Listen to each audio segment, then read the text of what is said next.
let's calm it down a little bit, man, because it was going a little bit overboard.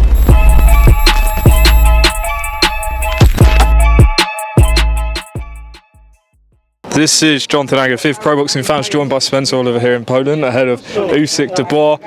Spencer, good workout that, to be fair.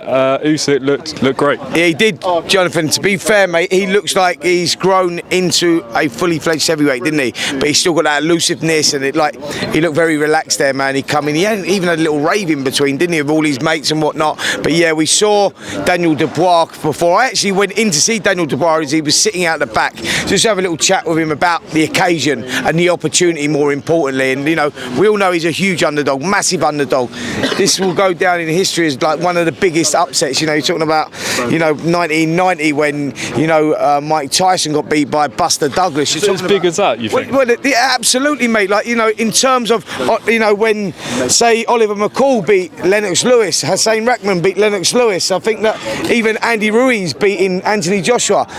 Heavyweight history is steeped in upsets. Daniel Dubois got the opportunity. It's all about opportunity and how you take it. But Dubois said, listen, he knows what he's been working on. We saw up there with Don Charles, you know, Don Charles had the body bag on. He was working on punching the chest, working the body well. That's the sort of stuff that he needs to do, because if Usyk gets into a rhythm, if he gives him enough space, he's going to be a difficult guy to beat. He's got to use his physicalities, I think, Daniel Dubois, and he's got to get in there, but he's got to be educated in what he does, because we know how Usyk is. But yeah, listen, he's got a chance, definitely.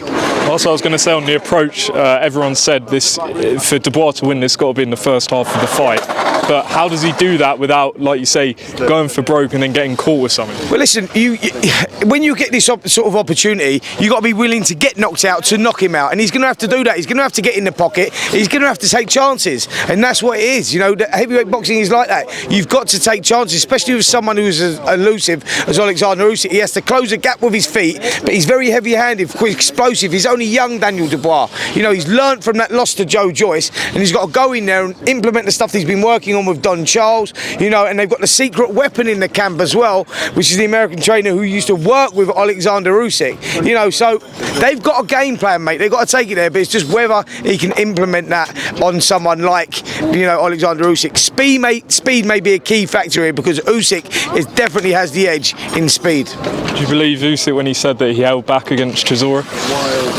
No, I just think that it was a fact of Usyk coming up into the heavyweights. He'd only had one fight against Chaz Witherspoon before he boxed Derek Chisora. I think when he boxed Chisora, he recognised the strength of a heavyweight. Chisora went in there with that don't give a shit attitude and just went in there, rolled the dice, let the bombs go, and I think he surprised Oleksandr Usyk. But as soon as Usyk settled down, he worked it out and showed why he's such a great champion. You know, he adjusted and pulled off a victory. But Chisora showed the blueprint on how to do it, definitely. 2 more and then we're done. Johnny Nelson, your good friend and your podcast host, let's plug that. Said that Frank Warren doesn't actually believe that Usyk wins this fight, and he's just basically saying it out of hope. How confident do you think Frank is? No, Frank believes he's going to win, definitely. You know, Frank recognised that Daniel's an explosion. Before he lost to Joe Joyce, people were talking about Daniel being the next big thing in heavyweight boxing.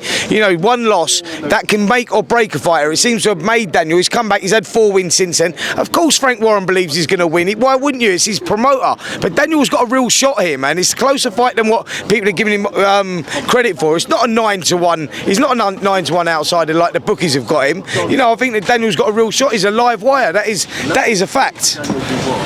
Maybe you and Johnny will debate that on the next episode. Let me tell you just about our episode, The First Bell. You can get that out. It's out now on YouTube. We're going to be doing that. It's a continual thing, new YouTube show that me and Johnny are doing, and we give you some. It's live. It's raw and uncensored, mate. Get in there and check it out, and please like and subscribe to the channel. Yeah, link will be in the description for that. Spencer, last one.